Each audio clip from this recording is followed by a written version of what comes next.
In the vast tapestry of human history, there has always been a silent golden thread connecting our vitality to the sky above. For thousands of years, before the advent of modern pharmacies and synthetic supplements, civilization looked upward for healing.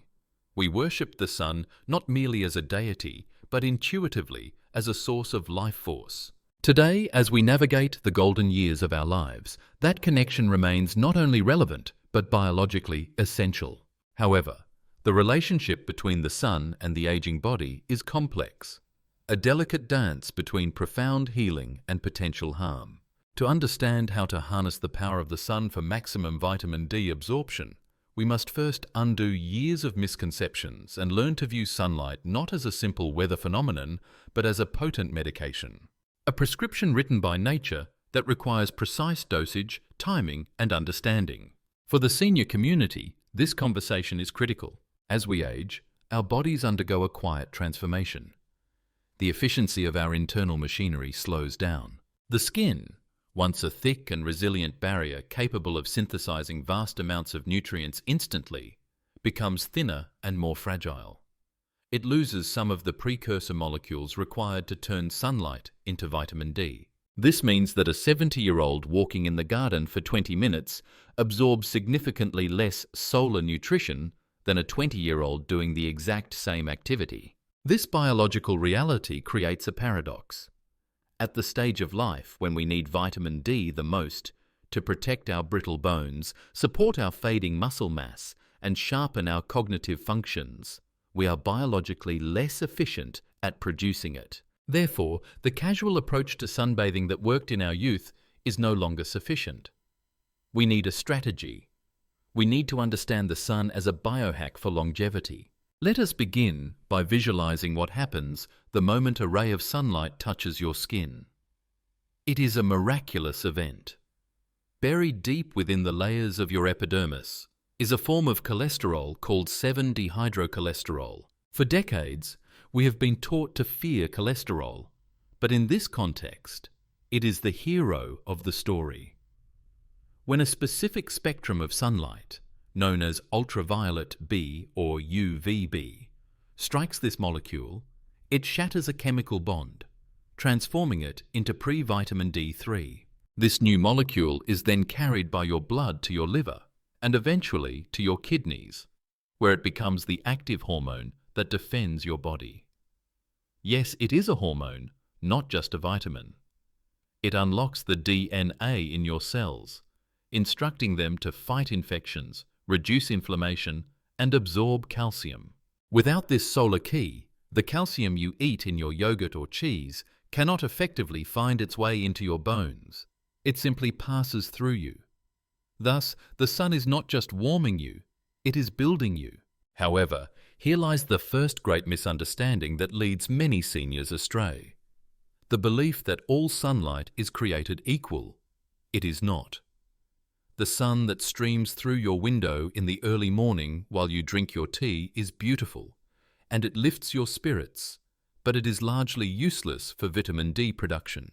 The atmosphere of our planet acts as a filter. When the sun is low on the horizon, in the early morning or late afternoon, the sun's rays must travel through a much thicker layer of the Earth's atmosphere to reach you. This long journey filters out almost all of the UVB radiation, the specific wavelength needed to trigger vitamin D production. What remains is UVA radiation, which can penetrate glass and clouds. UVA ages the skin and can cause damage, but it does not produce vitamin D.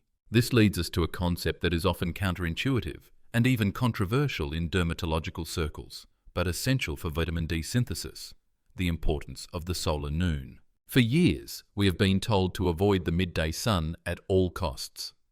While this advice is sound for preventing sunburn and skin cancer, strictly adhering to it has contributed to a silent epidemic of vitamin D deficiency, particularly among the elderly.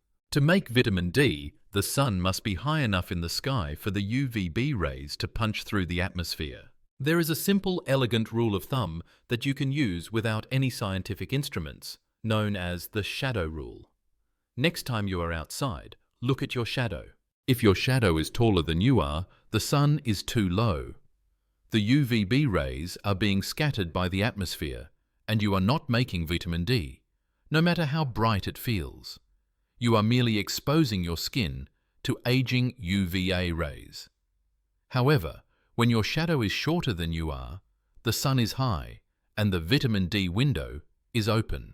This creates a dilemma for the aging individual.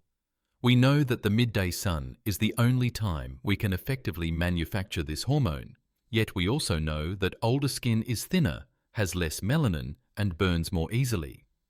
How do we reconcile these two facts? The answer lies in the concept of dosage. Medicine is defined by the dose. Take too little of a heart medication, and it does nothing.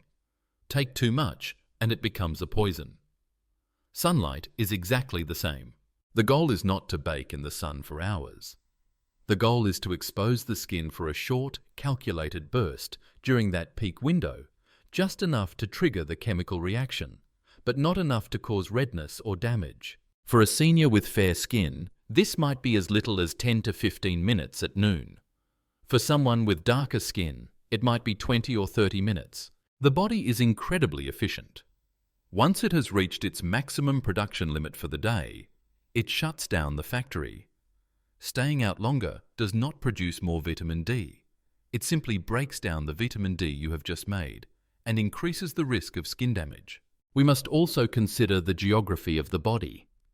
In the cooler months, or due to modesty, many seniors venture out bundled in layers, perhaps with only their face and hands exposed. While fresh air is beneficial, from a biochemical standpoint, this is insufficient. The face is actually the worst place to try to absorb vitamin D. It is a small surface area, heavily exposed to the elements over a lifetime, and the most prone to cosmetic aging and skin cancer. The skin on the torso, the back, and the legs is much more resilient and provides a massive surface area. Imagine the skin as a solar panel array. If you cover 90% of the panels with fabric, the battery will never charge. To optimize absorption, one must be willing to expose a significant portion of the body arms, legs, perhaps the back for that short therapeutic window. It is about maximizing efficiency so that you can minimize the time spent under harsh radiation. Furthermore, there is a subtle thief that steals vitamin D potential from even the most diligent sunbathers: glass. In nursing homes and private residences alike, it is a common sight to see seniors sitting in sunrooms, basking in the warmth streaming through the windows. It feels pleasant, and it warms the bones, leading to the false assumption that it is doing the work of vitamin D synthesis. But standard glass blocks 100% of UVB radiation. Sitting behind a window provides zero vitamin D benefit. In fact, it can be detrimental, as the UVA rays, which cause deep wrinkles and age spots, penetrate the glass effortlessly. You are essentially getting all the skin aging risks of the sun with none of the vitamin benefits. To take your dosage, there must be no barrier between you and the sky, no glass, no plastic, and surprisingly, during the initial exposure, no sunscreen. This brings us to the most delicate part of the conversation: sunscreen. We have been conditioned, rightly so, to view sunscreen as a shield against cancer. However, a high SPF sunscreen is designed specifically to block UVB rays, the very rays we need. Applying sunscreen before stepping out effectively shuts down the vitamin D factory in your skin. The nuanced approach, endorsed by many photobiologists for vitamin D optimization, involves a strategy of delayed application. This means stepping out into the midday sun with bare, unprotected skin for a fraction of the time it takes you to burn, perhaps half that time. This allows the skin to synthesize the hormone. Then, if you plan to stay outside longer to garden or walk, you apply the sunscreen or cover up with clothing. It is a dance of timing. For the elderly, whose skin burns faster, this window is narrow, requiring vigilance and self-awareness. But what happens inside the body after this solar interaction is equally fascinating and dependent on another factor often overlooked: hydration and diet. The sun triggers the process, but the body must have the raw materials to complete it. Dehydrated skin does not synthesize vitamin D efficiently. As we age, our thirst mechanism blunts, and we are chronically in a state of mild dehydration. Dry, flaky skin scatters light rather than absorbing it. Therefore, the ritual of sunbathing must actually begin in the kitchen with a glass of water. Furthermore, because vitamin D is fat-soluble, its absorption and utilization are boosted by the presence of healthy fats in the diet. A senior who eats a strictly low-fat diet might struggle to maintain vitamin D levels even with adequate sun exposure. The solar prescription is holistic. It connects the sky to the skin and the skin to the stomach. As we wade deeper into this topic, we must also address the variations in latitude and season, which are particularly cruel to the elderly population living far from the equator. There is a period known as the vitamin D winter. If you live above a certain latitude, think of London, New York, or even parts of northern Vietnam in winter, the sun never gets high enough in the sky for several months of the year to produce UVB rays, even at noon. During these months, the shadow rule will tell you that your shadow is always long. In these periods, relying on the sun is futile. The reserves you built up in the summer, stored in your body fat and liver, must tide you over. This is why the summer sunbathing ritual is not just a daily task. It is a preparation for winter survival. For the elderly, whose reserves are smaller, missing the summer sun can lead to a perilous deficiency by February or March, precisely when flu season peaks and immunity is needed most. We are beginning to see that taking the sun is not a passive act of sitting on a bench. It is an active engagement with our environment. It requires an understanding of physics, the angle of rays. It requires an understanding of biology, the thinning of the epidermis. It requires a strategic alteration of our daily schedule to embrace the solar noon, a time we used to hide away. In the narrative of aging, we often feel like we are losing control over our bodies, but mastering the art of sun exposure is a way of reclaiming that control. It is a way of saying that we can still harness the primal forces of nature to strengthen our frame, elevate our mood, and sharpen our defenses. As we conclude the first part of this exploration, let us rest on the idea that the sun is a nutrient. Just as you would not swallow a handful of pills without checking the label, you should not step into the light without understanding the dosage. In the sections that follow, we will journey deeper into the practical protocols. Exactly how to position the body, the role of skin tone, the specific signs of enough exposure that your body gives you before you burn, and how to integrate this practice into a daily routine that accommodates the mobility and health limitations common in later years. We will also explore the fascinating mental health aspects of this practice, for the sun illuminates the mind just as it strengthens the bone. The connection is there, waiting to be renewed. Having established the fundamental truth that the sun is our oldest ally, and that the midday sky holds the key to our skeletal strength, we must now move from theory to the practical art of application. Knowing when to go outside is only half the battle. Knowing how to inhabit that space, how to position your body, and how to listen to the subtle whispers of your skin is where the true mastery of solar dosing lies. For the elderly, this is not merely a leisure activity. It is a therapeutic procedure, and like any procedure, it requires a personalized approach. The most critical variable in this equation is the canvas itself, your skin. We are not all created equal under the sun, and recognizing your specific biological heritage is the first step towards safety and success. Imagine for a moment that your skin is a filter. For those with pale, fair skin that burns easily, this filter is thin and highly permeable to ultraviolet light. Biologically, this is an adaptation to low-light environments, allowing the body to snatch every possible photon to manufacture vitamin D. If this describes you, your solar session is a sprint, not a marathon. Your solar tank fills up incredibly fast, perhaps in as little as 10 or 12 minutes of midday exposure. Conversely, consider those with darker, olive or black skin. This skin is rich in melanin, a natural built-in sunscreen that effectively blocks UVB rays. While this provides excellent protection against sunburn and skin cancer, it acts as a barrier to vitamin D production. A senior with dark skin might need to spend 3, 4, or even 5 times as long in the sun to generate the same amount of vitamin D as their fair-skinned neighbour. This is why generalized advice, such as spend 15 minutes outside, can be dangerous. It creates a false sense of security for some and a risk of burning for others. You must learn to calibrate your time based on your own reflection in the mirror. This calibration leads us to the most practical question. What is the signal to stop?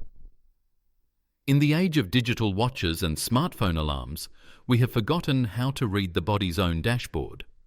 The goal of therapeutic sunbathing is to reach a threshold known in photobiology as the minimal erythemal dose. In simpler terms, this is the point just before you burn. You are looking for the moment when your skin turns the faintest, most subtle shade of pink, a flush that might not even be visible until you step back into the shade or press a finger against the skin to see the contrast. This pinkness is the biological full sign. It indicates that your skin has received enough UVB radiation to maximize vitamin D production for the day. Any exposure beyond this point is chemically useless because the intense heat begins to degrade the very vitamin D you just created. For a senior whose skin healing creates a slower turnover, avoiding the burn is paramount. The mantra must be, pink is the peak, red is the risk. If you return indoors looking like a lobster, you have not healed yourself. You have injured yourself. Now, let us visualize the actual ritual of the sunbath. We must address the issue of heat, particularly for the elderly population, who often struggle with thermoregulation. The body's ability to sweat and cool down diminishes with age, making the prospect of sitting in the noon sun daunting or even dangerous. How do we reconcile the need for intense light with the danger of intense heat? The strategy is cool head, hot body. The skin that needs to be exposed for vitamin D synthesis is on your torso, your legs, and your arms. Your head, face, and neck, however, offer very little surface area for vitamin production, but are highly sensitive to heat stroke and cosmetic damage. Therefore, the ideal sunbathing outfit for a senior is a wide-brimmed hat and sunglasses to protect the head and eyes, while exposing as much of the rest of the body as modesty and comfort allow.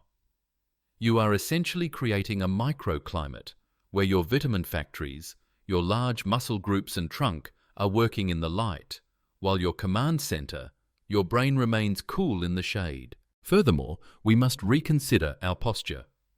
In many parks, we see seniors sitting on benches, hunched over, perhaps reading a newspaper, with the sun beating down on their shoulders.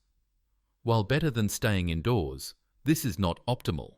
When you sit, you are compressing the skin on your back and thighs, hiding valuable surface area. The most efficient position for a solar bath is actually lying down or reclining in a lounge chair. This serves two purposes. First, it maximizes the surface area exposed to the sky, allowing the rays to hit the skin perpendicularly, which is the most powerful angle for absorption. Second, and perhaps more importantly for the elderly, lying down reduces the strain on the heart and prevents the dizziness that can sometimes occur when standing in the heat. It turns the session into a moment of rest, a restorative pause where the body is horizontal, blood flow is even, and the sun can do its work on the legs and torso simultaneously. If you can, turn over halfway through your session, like a leaf turning to catch the light, ensuring that both the front and back of your body receive their share of the dosage. We must also confront the invisible barriers that exist even when we are outside. The environment is not always a clear conduit. Smog, pollution, and even altitude play significant roles. A senior living in a bustling, smog-filled city is at a disadvantage. The particulate matter in the air acts like a physical shield, scattering UVB rays before they reach the ground. In such environments, the noon window might need to be extended slightly to compensate for this atmospheric haze. Conversely, for those living at high altitudes or in clean mountain air, the atmosphere is thinner, and the UV radiation is far more intense. Here, the burning time is accelerated.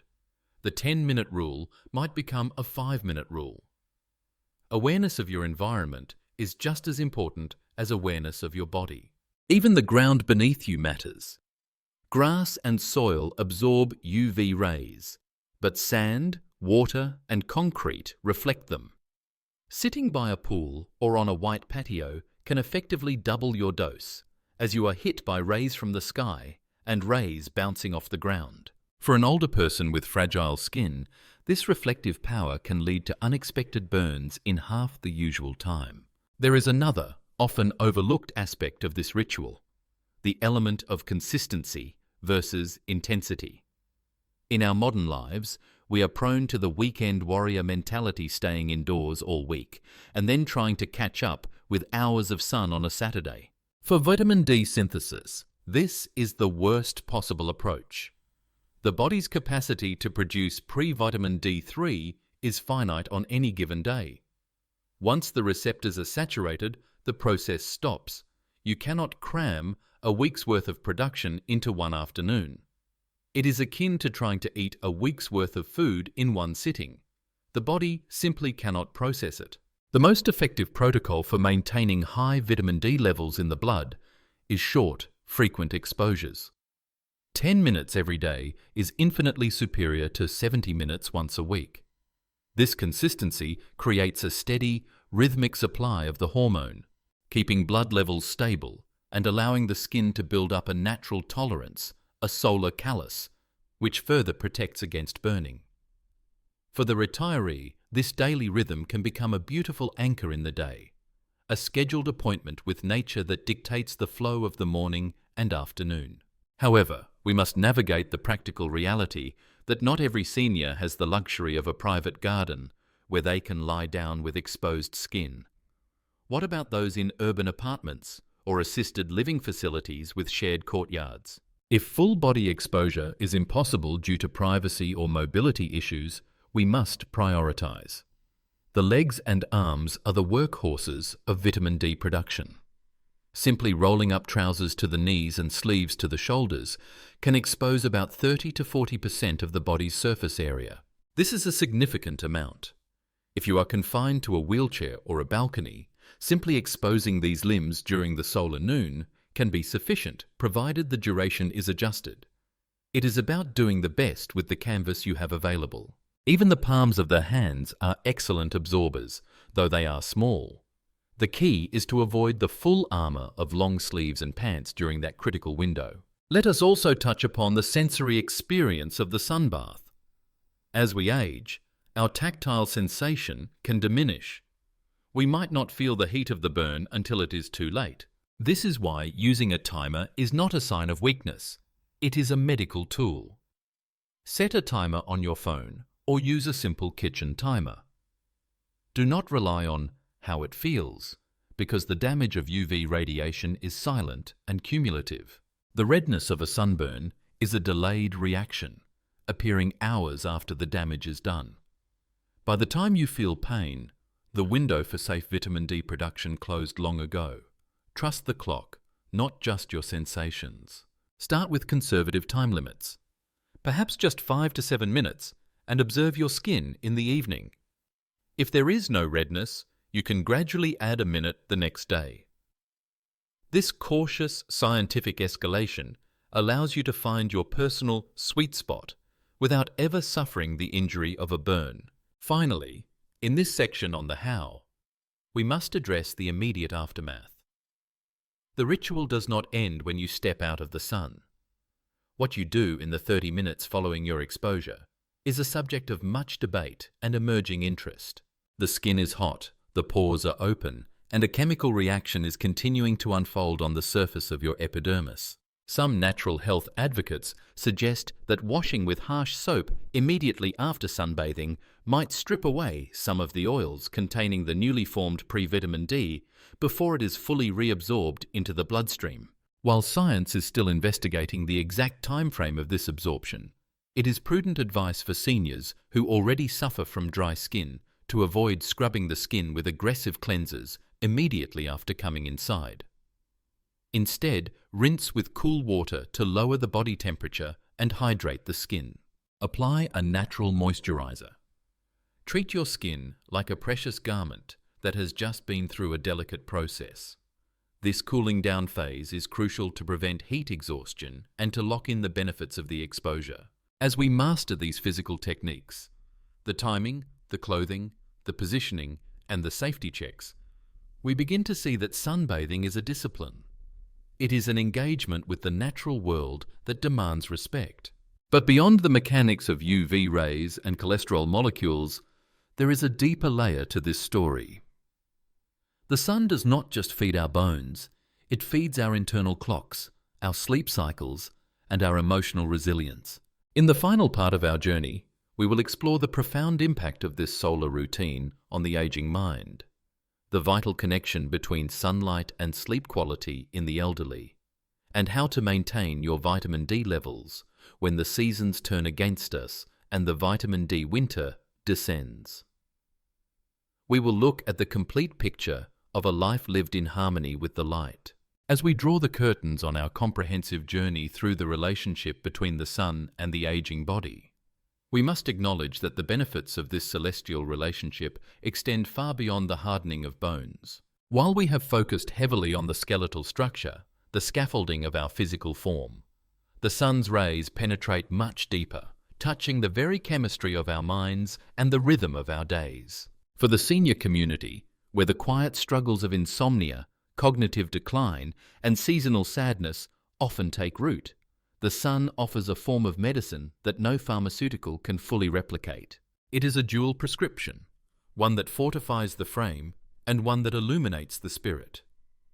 To truly master the art of the solar bath, we must understand how it regulates the invisible clocks ticking inside us and how to maintain our defenses when the sun retreats into the long slumber of winter. Consider for a moment the profound connection between light and sleep. It seems contradictory to discuss sleep when we are talking about the blazing noon sun, but the two are inextricably linked. Many older adults suffer from a fragmentation of their circadian rhythm, the internal 24-hour clock that tells us when to wake and when to rest. As we age, this clock often loses its precision, leading to early waking, fitful naps, and long, restless nights. The solution lies in the contrast between light and dark. When you expose your eyes and skin to bright, natural sunlight during the day, particularly around midday, you are sending a powerful signal to your pineal gland. You are effectively resetting the master clock. This intense exposure stimulates the production of serotonin, a neurotransmitter associated with wakefulness and happiness. Later, when darkness falls, the body converts this stockpiled serotonin into melatonin, the hormone of sleep. Without a strong day signal from the sun, the body cannot produce a strong night signal for sleep. Thus, your daily sun bath is actually a preparation for a deep, restorative night's rest. For a senior struggling with sleep, the best sleeping pill may well be a 10-minute appointment with the noon sky. This biochemical cascade touches upon another critical aspect of aging: mental health. There is a reason why we feel an instinctive lift in our spirits on a sunny day and a heaviness during a week of rain. It is not just psychological, it is physiological. Vitamin D receptors are found in high concentrations in the areas of the brain involved in depression and mood regulation. Low levels of vitamin D have been statistically linked to a higher risk of depression and cognitive impairment in the elderly. In nursing homes, residents who are confined to dimly lit rooms often display faster rates of decline than those who have access to bright atriums or gardens. By making the solar bath a daily ritual, you are not just fighting osteoporosis, you are fighting the grey fog of lethargy. You are participating in an ancient antidepressant therapy that lifts the mood, sharpens the focus, and connects you to the living world outside your window. It gives a structure to the day, a reason to rise, dress, and step out, breaking the isolation that so often accompanies old age. But nature acts in cycles, and we must be realistic about the limitations of our environment. There comes a time in the year, for those living in northern or southern latitudes far from the equator, when the solar pharmacy closes its doors. This is the vitamin D winter. It is a period of 4 to 6 months where the sun is so low in the sky, even at noon, that the atmosphere filters out 100% of the UVB rays. During these months, you could stand naked in the snow for hours and not produce a single molecule of vitamin D. For the unprepared senior, this season can be dangerous. It is when bone density drops, immunity falters, and the flu takes hold. Understanding how to bridge this gap is the final, crucial piece of our strategy. During the vitamin D winter, or for those whose health prevents them from ever going outside, we must turn to the second line of defense: diet and supplementation. However, just as with sunlight, there is a right way and a wrong way to do this. We must remember that vitamin D is not a solitary actor. It works in a team. In the dietary world, the most potent source of vitamin D is not fortified milk or orange juice, which contain negligible amounts, but the oily fish of the cold oceans. Wild-caught salmon, mackerel, sardines, and the traditional if unpalatable cod liver oil are the gold standards. Incorporating these foods into the weekly diet provides a baseline of defense. Mushrooms that have been dried in the sun also contain a form of vitamin D, though it is less potent than the animal-derived form. For the elderly cook, bringing these ingredients back into the kitchen is a way of eating the sun when the sky is grey. Yet, for many, diet alone is insufficient to maintain optimal levels, and supplements become necessary. Here is where the science of aging requires a specific warning. When a senior takes a vitamin D supplement, the body increases its absorption of calcium from food. This is the goal. However, without the proper guidance, that calcium might not end up in the bones where it belongs. It might instead get deposited in the arteries, contributing to heart disease, or in the kidneys, causing stones. This is known as the calcium paradox.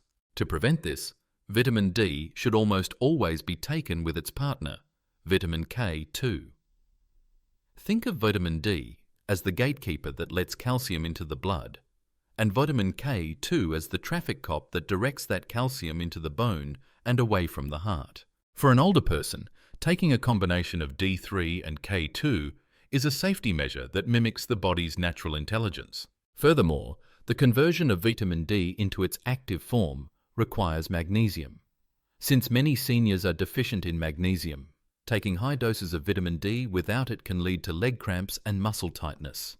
The supplement strategy, therefore, is a triad: vitamin D3, vitamin K2, and magnesium. It is a delicate balance that should ideally be overseen by a physician who can monitor blood levels, but understanding this synergy empowers you to ask the right questions. As we conclude this extensive exploration, we return to the image of the sun not as a threat to be feared, but as the original source of our vitality. We have journeyed through the mechanics of the skin, the geometry of the rays, the timing of the seasons, and the chemistry of the cell. We have learned that the shadow rule is our compass, that the pink threshold is our stop sign, and that consistency is our greatest ally. We have debunked the myth that we are too old to benefit from nature, and replaced it with the knowledge that our bodies are still capable of profound responses to the right stimulus. For you, the reader, the viewer, the elder navigating the complexities of modern health advice, the message is ultimately one of empowerment and simplicity. You do not need expensive equipment or a gym membership to access the most powerful health intervention available. You simply need to step outside. You need to reclaim the solar noon. There is a profound beauty in the idea that the very star that sustains all life on Earth is also specifically tuned to sustain you. It is waiting for you. So, tomorrow, when the clock strikes 12 and the sky is clear, do not hide in the shadows. Put on your hat to protect your face. Roll up your sleeves. Find a comfortable chair in a quiet corner of the garden or the park and close your eyes. Feel the warmth on your arms and legs. Visualize the invisible light penetrating your skin, waking up your cells, strengthening your spine and lifting your spirit. You are not just sunbathing. You are participating in a ritual of life that has sustained humanity for millennia. You are taking your dose. You are absorbing the light. And in that light, may you find the strength, health, and vitality to enjoy every golden year that lies ahead. The sun is shining. The prescription is ready. It is time to step into the light.